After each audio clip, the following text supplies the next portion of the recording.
Like it or not, how a motorcycle looks can form a large part of many a biker's buying decision. And so here are my picks of the best looking new bikes from each manufacturer for 2024. And of course, we're going in price order ascending. Now first up at £5,599, we've got the Husqvarna Svartpilen 401, which I think is a fantastic looking bike, considering the price point and also the fact that it's A2 license friendly. It's had a substantial update for the new model year with lots of interesting little tweaks and changes, including a new TFT display which looks very premium for the price. But also, the overall styling has evolved, and while the fundamental design language is similar to the previous generation Svartpilen 401, this more elongated and stretched out look, I think, makes it look more substantial, which suits the kind of rugged appearance. Now the 401 is also available in a more road bias spec called the Vitpilen 401, and while it's undoubtedly the better handling road bike, for me, on the looks front, the Svartpilen has the edge, with the spoke wheels, chunky tyres,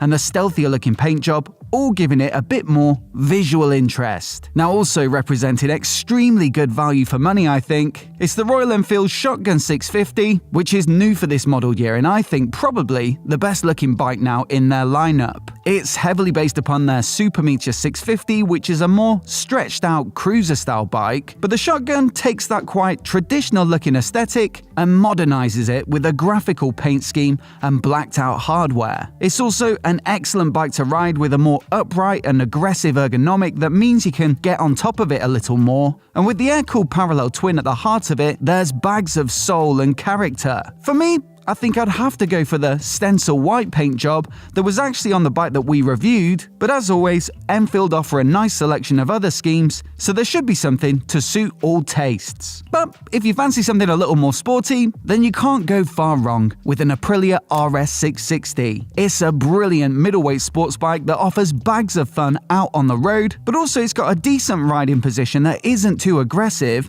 and so it's actually quite usable and comfortable. A lot of the looks are inherited from the more premium RS V4 sports bike, with almost the exact same front end and a lot of similarities in the paint jobs. And I think my pick of the bunch would be the Extrema edition, which has a slightly more racy finish, along with a carbon SC Project silencer and a carbon lower fairing and carbon front mudguard. Now, no doubt, a splash of carbon adds a little bit to the looks, but also these parts combined save 3 kilograms of weight, which isn't to be sniffed at. Now for 2024, Ducati announced this completely new Hypermotard 698 with a brand spanking new single-cylinder engine that makes a fairly impressive 77.5 horsepower. Undoubtedly, this is going to be a brilliant bike to ride, and we'll be getting one for review as soon as possible. But in the meantime, purely from a styling perspective, I think it's fair to say they've done a fantastic job as well. Naturally, it looks a little more slender than the 950 equivalent, which I think suits this style of bike really well. And then they also offer it in their RVE paint scheme, which adds a bunch of graphics and more vibrant color choices that again, I think is a perfect match for a supermoto style bike. There is also of course the option of the standard Ducati red, but for me, the RVE wins this one hands down. The R12 is BMW's new entry into the sort of middleweight cruiser market, and on paper, I've got to admit I wouldn't expect this to be a particularly great looking bike. Certainly their last attempt, the R1200C, wasn't exactly a looker, but when this bike was announced at Motorcycle Live at the back end of last year, I have to say I was extremely impressed. There's just something about the proportions which look quite nice to me, and I also think it's great that they've retained a lot of BMW signature features and design language rather than going down the corny Harley copy route. Now, as with most new BMWs, there's the option to spec it up with one of their Option 719 finishing packages, which generally add a more intricate paint scheme as well as billet hardware, and for this particular bike it's the one that really stands out to me with a punchy yellow, black and silver combo, along with some spoke wheels with gold anodization on the rims. Now before we get on to the next bike, I just want to say a massive thanks to today's video sponsor, and that's Cardo. Cardo make, in my opinion, the best comms headsets in the business, and in particular, we use their top of the range Pack Talk Edge for all of our rides. Now this thing is absolutely rammed with features, but what I think it does best is just getting the basics absolutely right. You've got brilliant audio quality courtesy of some JBL design speakers, excellent noise gating so you don't get loads of wind noise in the mic, which can be quite distracting, and also the dynamic mesh communication system means you can pair up to 15 riders in a group with up to a mile between each, and the more riders that join, the stronger the connection gets. Also, if somebody drops off, they automatically get healed back into the group once they catch up, so there's no need to pull over and manually pair again. Genuinely, these headsets are absolutely fantastic and I can wholeheartedly recommend them, so do check out the link down in the description below to pick up yours. And you'll also find down there a discount code that's specifically for our viewers. So once again, a massive thanks to Cardo for their support, and with that, back to the bikes. Now over to Yamaha, and one of the most exciting announcements this year was the XSR 900 GP, which is essentially a half-fed version of their XSR 900 semi-retro naked that also gets some clip-on style handlebars for a more sporty riding position. Now hands down, this is one of my favorite looking new bikes of the year across the board, with a pop-in paint scheme that's inspired by their Marlboro race bikes of the past. Now if you want to give it the full sports bike treatment, then there's also a racer accessory kit, and that gives you the fairing lowers amongst a few other items, but personally, I think I like the half-fed version the best. Now the XSR 900 was already one of the best riding retro-inspired bikes on the market, and in this edition I think it's also fair to say that it's now one of the best looking too. So as you can imagine, we're trying to get one of these for review as soon as possible. Now I can't say that Honda have made any particularly big changes in the looks department to their new 2024 Africa Twin, but for me it was already one of the best looking adventure bikes on the market, and so there wasn't really any need to tear it up and start again. The bodywork has been tweaked ever so slightly with a more chiseled and sharp look, and if you put them side by side, you can see some of the changes to the details. So while it probably isn't worth rushing down to the dealer to trade in your 2023 model, it has to be said it looks just as good as ever and up to date with the competition. Now specifically for the base Africa Twin, my pick would be the tricolor paint job, although it is worth pointing out that only the red and black versions are available at the starting price of £13,199. In order to be able to spec up this red, white and blue, it's mandatory to add their electronic suspension package, which is about another 1,500 quid or so. Having ridden it recently though, I would say the extra versatility of the suspension alone would probably be worth it, and this particular finish is just the sweetener on top. It has to be said though, Moto Guzzi have put a good foot forward in terms of delivering one of the best looking adventure bikes too, with the new V100 Stelvio. Now this is based upon their new liquid-cooled V100 platform that was initially launched with the more road-biased V100 Mandello. And while I do think that's a very nice looking bike already, I also think the expanded dimensions and slightly more commanding stance of this Stelvio probably make it the better looking of the two.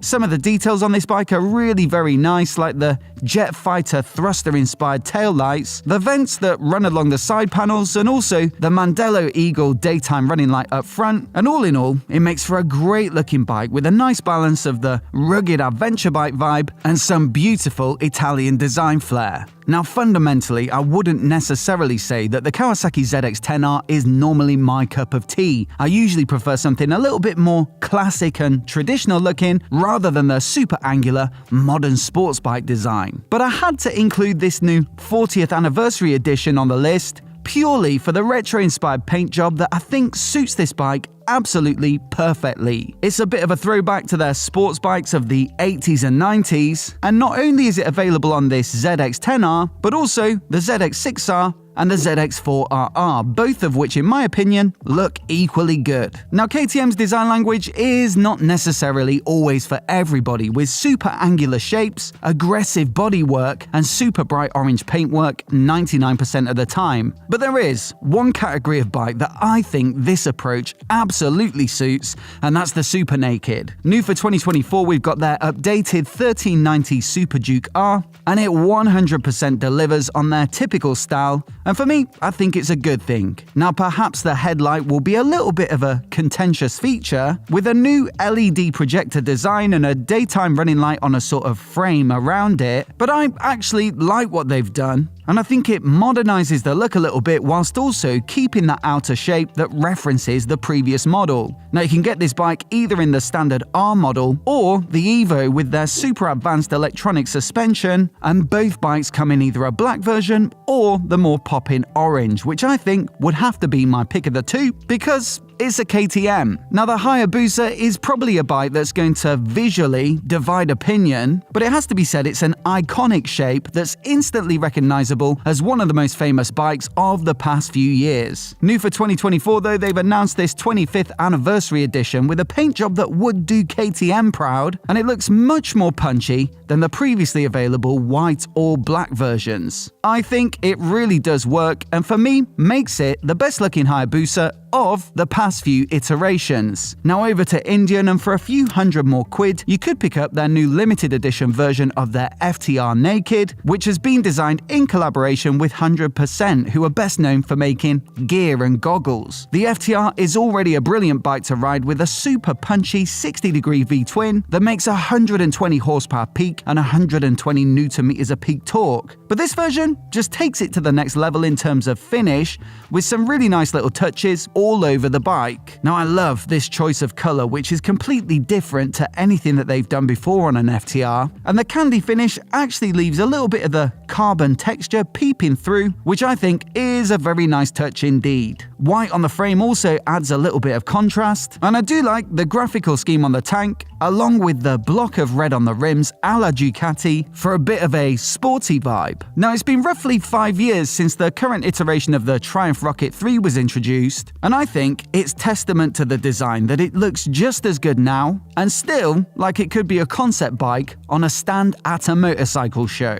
New for 2024 though, they've announced this updated Storm Edition, and while it does get a couple of technical improvements like some extra power at the top and some lighter wheels, you've also got this new stealthy finish with black all over the hardware and a choice of split finishes on the tank. Now you've still got the choice of the more sporty R version or the slightly more comfort biased GT, and for me, I think I'd have to go for the R just for the more aggressive and stripped back look. Each version comes in either a red, blue or graphite half on the tank, and given that this is such a mean looking bike, I think there's only one way to go, and that's black. Now we're getting on for some serious money here at 30,000 euros, which is pretty much equivalent to around 26,000 pounds, and that's what you'll be paying for MV Agusta's new adventure bike called the LXP Oriole. This bike uses a new 950 triple that's much more torque and mid-range bias than the triples they've produced up until now, and that should make it much more usable for adventure-style riding. And although the price is pretty astronomical, it has to be said they've given it the absolute works in terms of chassis spec and also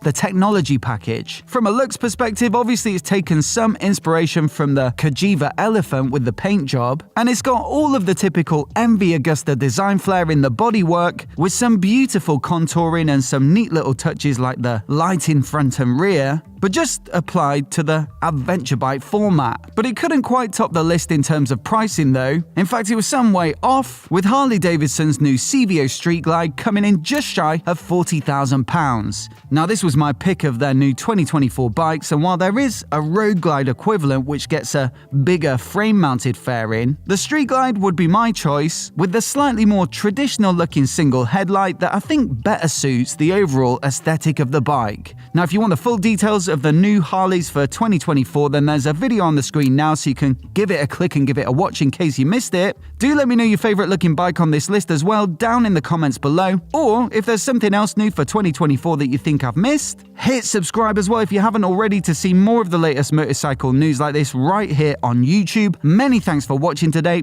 and we'll catch you in the next video.